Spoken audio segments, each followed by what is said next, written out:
మన సీనియర్ నాయకుడు 5 సార్లు ఎమ్మెల్యేగా ఉన్న ఆర్ దామోదర్ రెడ్డి గారు అంత్యక్రియలు అటెండ్ చేసి మళ్ళా పోతూ ఈ మధ్యలో పత్రికల్లో కానీ కొందరు వచ్చి నన్ను కలవడం కానీ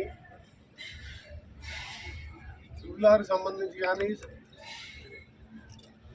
త్రిపురాల్లో నార్థన్ పోర్షన్ కానీ సదరన్ పోర్షన్ కానీ దానికి సంబంధించిన విషయంలో ప్రతిరోజు కొన్ని పత్రికల్లో రావడం, ముఖ్యంగా నార్థన్ పోర్షన్ అది ఫిక్స్ అయిపోయింది, దాన్ని ఎవరు మారవలేదు.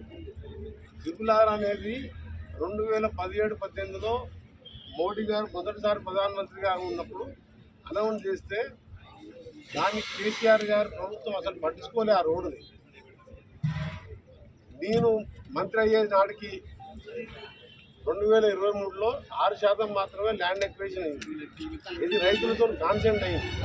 ఇవాళ 96%, 97%కి రైతులు లభించడం. రాయగిరి 2-3 ప్రాంతాలలో వాళ్ళని కూడా పిలిచి మాట్లాడడం, మీకు ఎక్కడ అన్యాయం జరగదు, మీ పక్షాన నేను అప్పుడు ఎంపీగా ఉన్నప్పుడు కూడా ధర్నా చేసిన, ఈ ప్రాంత ఎంపీగా ఉన్నప్పుడు ధర్నా చేసేవాళ్ళు, మీకు ఎక్కడ నష్టం జరగనీయం అని చెప్పి మాట్లాడితే వాళ్ళు కూడా ఓకే అని చెప్పి ఒప్పుకున్నారు.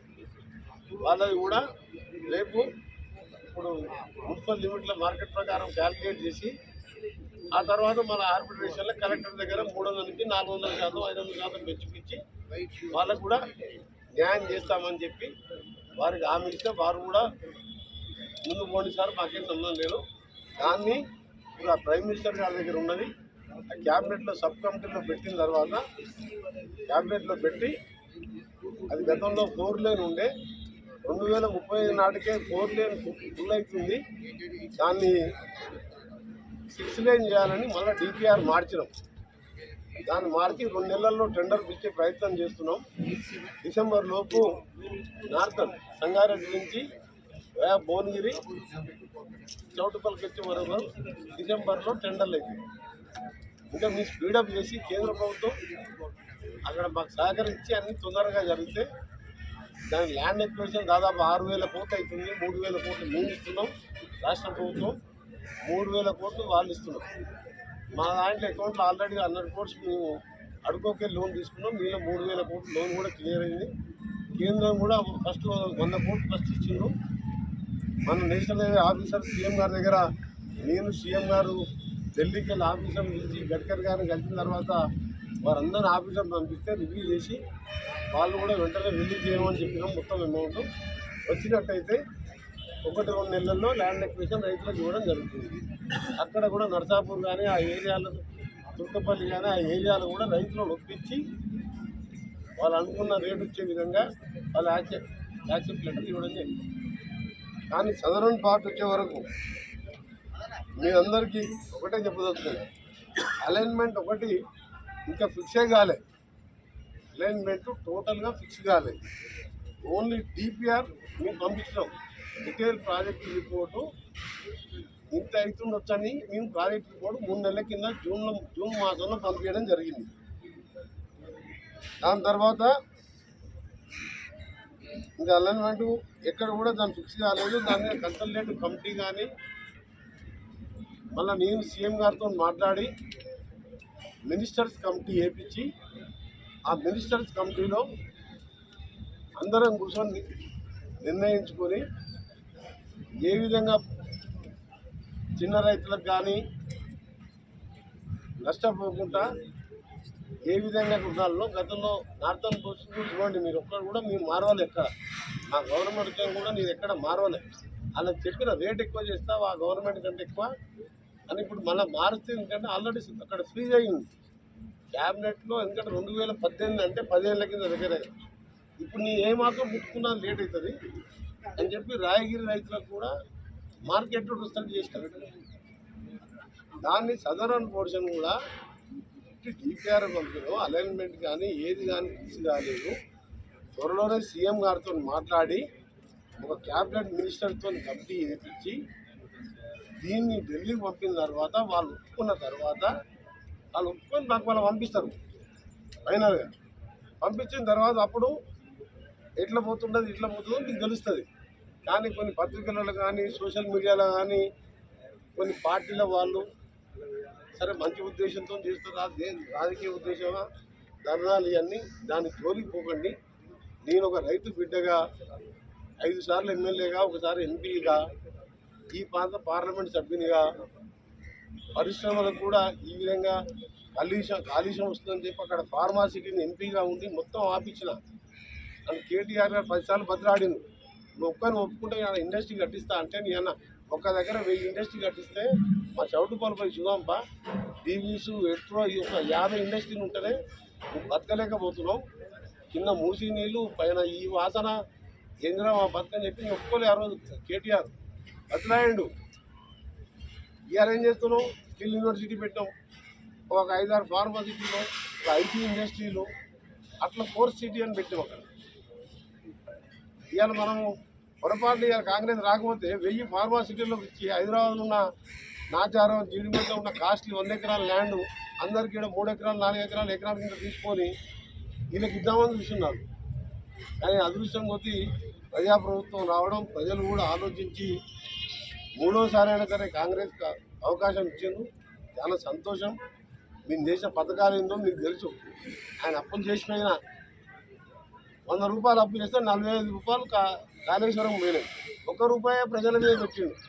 అంటే ఒక ఇల్లు కట్టలే, ఒక కొత్త రేషన్ కార్డు ఇవ్వలే, ఒకటి ఏం చేయలే. ఇవాళ మీరు చూడండి, ఏ ఊరికి పోయినా 20-30 ఇల్లు కనబడుతున్నాయి.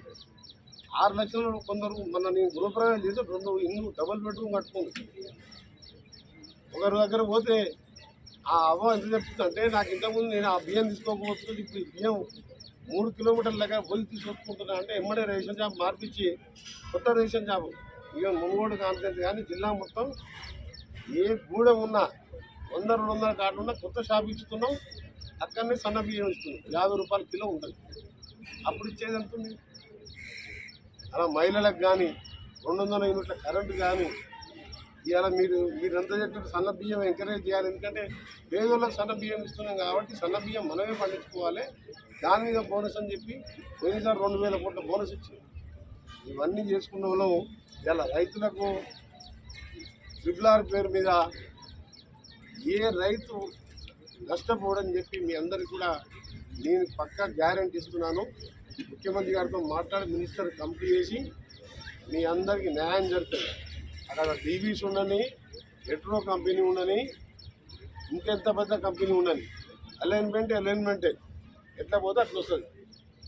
ఇప్పుడు టౌన్ ఆయన డీవీస్ కంపెనీ గురించి చౌటుపల్లి మధ్యలో జిబ్రాలు తీసి నువ్వు అక్కడ వేరే నువ్వు మాడులో పోతావు, కల్లకుర్తి పోతావు, అక్కడ పోతావు. ఆ కల్లకుర్తి కులకుర్తి ఆ ఊరు అవతల 20 కిలోల దూరం తీస్తావు. కూడా చూస్తే అర్థం ఉంటుందా? మేము రేపు పొద్దున ప్రజలు మమ్మల్ని చూసి ఏమనుకుంటారు? అట్లా చేసే ప్రభుత్వం కాదు. మా ముఖ్యమంత్రి గారనే నేనైనా అట్లా ఒప్పుకునే ప్రసక్తే లేదు. ఎంత పెద్ద కంపెనీ ఉన్నా అలైన్మెంట్ ప్రకారం వస్తే కంపెనీకి చెప్తాం. ఆయనకు మీకు ఇచ్చినట్టు ఎకరానికి ఎంత ఇస్తాం. ఆయన వేరే దగ్గర పెట్టుకుంటాడు, పోయి ఆంధ్రాలో పెట్టుకుంటారు, ఇక్కడ పెట్టుకుంటాం, మాకు సంబంధం లేదు. మీ అందరికి మాత్రం మాటిస్తున్నాం. మీరు ఏమైనా ఆందోళన పోయే అవసరం లేదు. త్వరలోనే ముఖ్యమంత్రి గారితో 2-3 రోజులనే కలిసి ఒక కమిటీ వేసి, మినిస్టర్స్ కమిటీ వేసి, మీకు చివరిగా ఒకటే ఎగ్జాంపుల్ చెప్తున్నా. నల్గొండలో 600 కోట్లు 650 కోట్ల పైన ఆ బస్సు పట్టదు, ఆడ పోయి మలుపుకున్నా అంటే ఆడ అప్పుడు 60-70 కోట్లు బ్రిడ్జ్ కట్టించారు. ఓపెనింగ్ రేపే ఉన్నది. అది చెప్పాలంటే రోజు కొట్టాడా ఏది హైవే అని. అప్పుడు నేనే హైవే మళ్ళీ దాన్ని ఇప్పుడు బైపాస్ రోడ్డు పెట్టుకుంటూ సీఎంఆర్ దగ్గర కొట్టేసాం. అందుకని మెయింటైన్ అక్కడెక్కడ గుర్తలు ఉన్నాయి. ఇప్పుడు ఆఫీసర్లో చెప్తున్నా, ఢిల్లీకి ఫోన్ చేసి నేషనల్ హైవే తీసుకున్నాం. సీఎంఆర్ నిలగొట్టేసిన. నేను మినిస్టర్ కాగానే ఎంపీగా ఉన్నప్పుడే పార్లమెంట్ 10 సార్లు మాట్లాడినా. ఆడ 6 లేన్ చేస్తలేడు, 8 లేన్ చేయాలి. ఆయన 2 రాష్ట్రాలు వేరుపడ్డాయి, నాకు నష్టం వస్తుంది చేయాలని కోర్టు పోయాడు. ఇంత పనుకున్నాం అని చెప్పి అప్పటిదాకా చూసినా గడ్కరీ గారు జర బాగానే మంచి నేనంటే లైక్ చేస్తాడు. అన్ని భద్రాచలం గౌరెల్లి రోడ్ ఇచ్చిండు, ఎల్బీనగర్కి వెళ్ళి మల్కాపూర్ నా పేరు మీద జీవో ఇచ్చిండు. 600 కోట్లు కూడా మల్కాపూర్ దాకా చేసినాం. అసలు రోడ్ ఎప్పుడూ అయిపోవాలి, 2022లో మొదలు పెట్టాలి. ఈ సేటు సీఎంఆర్ ఆయన ఎంత పప్పుకుంటే మన తీసేపించి ఎన్హెచ్ఏతో టోల్ కలెక్ట్ చేసి ఇప్పుడు కన్సల్టెంట్ అయిపోయింది, డిపిఆర్ రెడీ అయింది. డిసెంబర్లో టెండరు, జనవరి ఫిబ్రవరిలో 6 లేను, మళ్ళీ ఒక సర్వీస్ రోడ్ ల్యాండ్ ఎక్వేషన్ కూడా అంతటా ఆల్రెడీ అప్లై చేసిన అక్కడక్కడ కొద్దిగా అవసరం పడుతుంది. మొత్తం ఇన్ని నుంచి నేను పోదారు దాకా చూస్తే మల్కాపురంకి వెళ్ళి 250 ఎకరాలే అవసరం పడుతుంది. దాన్ని కూడా ఆల్రెడీ అప్పుడే తయారు చేసుకున్నాం. దాన్ని కూడా 8 లేన్ చేస్తాం. మన గ్రీన్ఫీల్డ్ రోడ్ ఇప్పుడు అమరావతికి వెళ్ళి మనం హైదరాబాద్ గ్రీన్ఫీల్డ్ ఫ్యూచర్ సిటీకి వెళ్ళి అమరావతి తీద్దాం అనుకున్న రోడ్డు వచ్చే వరకు లేట్ అవుతుంది. అది ఇంకా 12 లేన్ రోడ్డు, ల్యాండ్ ఎక్వేషన్, గద్ద, కార్ఖానం. దీన్ని ఫిబ్రవరి లోపే టెండర్ల ప్రక్రియ పూర్తి చేసి 8 లేన్గా వర్క్ స్టార్ట్ చేపిస్తున్నారు. ట్రిపుల్ కూడా నార్థన్ పాటు జనవరి, ఫిబ్రవరి వర్క్ స్టార్ట్ అవుతుంది. సదరన్ పాటు డిసెంబర్ వరకు కమిటీలో అప్రూవ్నే కాదు, దాని గురించి చర్చ అవసరమే లేదు. ఇప్పుడు అది వచ్చినప్పుడు నేనే ప్రెస్ మీట్ వచ్చి చౌటుప్పలు కాదు గ్రామాలకు వచ్చి కలెక్టర్లను తీసుకొచ్చి ఫస్ట్ కలెక్టర్లను పంపించి నేను కూడా అవసరం వస్తే గ్రామాలకు వచ్చి రైతులతో మాట్లాడి మీ అందరు అంగీకారంతో మీరు అనుకున్న రేటు వచ్చే విధంగా చేస్తాం. తప్పని పరిస్థితుల్లో, ఎందుకంటే హైదరాబాద్ పెరుగుతున్నప్పుడు మన పిల్లల ఉద్యోగాలు రావాలన్నా ఏది కావాలన్నా రోడ్డు కూడా కావాలి. ఓఆర్ఆర్ మనం కట్టాం, అప్పుడు రాదు. రాజశేఖర రెడ్డి కష్టపడి రైతుల పిలిచి కడితే ఎలక్షన్ల ముందు రైతు బంధు వేద్దామని 7,000 కోట్లకే అమ్ముకున్నారు. దాని విలువ ఇవాళ 1,00,000 కోట్లు. 1,00,000 కోట్లు ఆ భూమి విలువ అదంతా కడితే 99 ఏళ్ళకి 7,000 కోట్లకు అమ్ముకుంటే ఏం చేయాలి? ఆ పాపం తగిలే ఆ కుటుంబం అట్లా అయిపోయింది. కూడా రోడ్ అమ్ముకుంటారు ఆ నాయన ఎక్కడ ఉన్నాయి. టోల్ గేట్ చేస్తారు, టోల్ రోడ్ పెడతారు, టోల్ కలెక్ట్ చేసుకుంటారు. సంవత్సరానికి కింద టోల్ అంటే నెల కింద కలెక్ట్. కార్పొరేట్ వాళ్ళు రాసి ఇచ్చేస్తున్నాడు. అటు కోర్టు పోదామంటే మేము కోర్టు మాకంటే కోర్టుకు పోయింది. మీ 7,000 కోట్లు ఒకటేసారి కట్టేవారు. ఇప్పుడు ఆ అవుటర్ రింగ్ రోడ్ వేయాలని 1,50,000 కోట్లు కావాలి. ఇంకా సిటీ దగ్గర మధ్యలో అయిపోయింది కదా. ఈ రోడ్డుకి మాకు దాదాపు సదరన్ పార్ట్, నార్థన్ పార్ట్కే 15,000 కోట్ల ల్యాండ్ ఎక్వేషన్ అవుతుంది. కన్స్ట్రక్షన్ 30,000 కోట్లు, 45,000 అవుతుంది. ఇంత దూరంగా అంత సెంటర్లో ల్యాండ్ ఎక్వేషన్ ఇచ్చి అసలు రోడ్ వేయాలంటే ఇవాళ 1,00,000 కోట్లు కావాలి. మేము అసలు తప్పుడు పనులు చేయం, మీరే చూస్తుంటారు. పెద్దమంది కూడా చెప్తుంటే పేరుండే పుష్పారెడ్డికి చెప్తున్నా. రాగానే చూడంగానే నవ్విండు. చెప్పినా నువ్వేం పరిచయం కాకంటే కమ్యూనిస్ట్ పిలిచినా పోతలేదు. అందుకనే మీ మీద నమ్మకం ఉంది.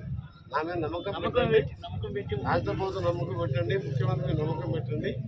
నేను చెప్తే కాదనే ముచ్చటే ఉండదు. అది కూడా నా డిపార్ట్మెంటు, అది కూడా నా నల్గొండ జిల్లా.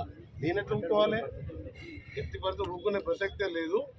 మీ ఎవరో నేను చెప్పే కదా, టీవీలు కాదు వాళ్ళ తాత వచ్చినా సరే ఆగేది. ఇక్కడ మా పార్టీ లీడర్లు ఎంత పెద్ద లీడర్లు ఉన్నా, వాళ్ళు ఏ స్థాయిలో ఉన్నా, వాళ్ళ భూములు ఉన్నా వాళ్ళకి వెళ్ళిపోతుంది. అంతవరకు గ్యారెంటీ ఇస్తాం.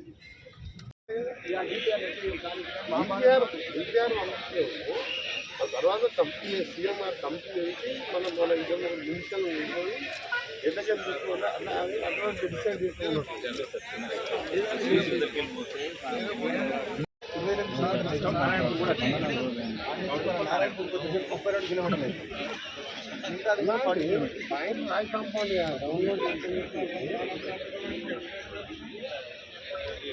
ఇప్పుడు డౌన్లోడ్ చేస్తాడు ఇట్లా రెండు మిస్టేక్ మైండ్ అది మనం పంపలేక తెలిసి ఆ డీవీ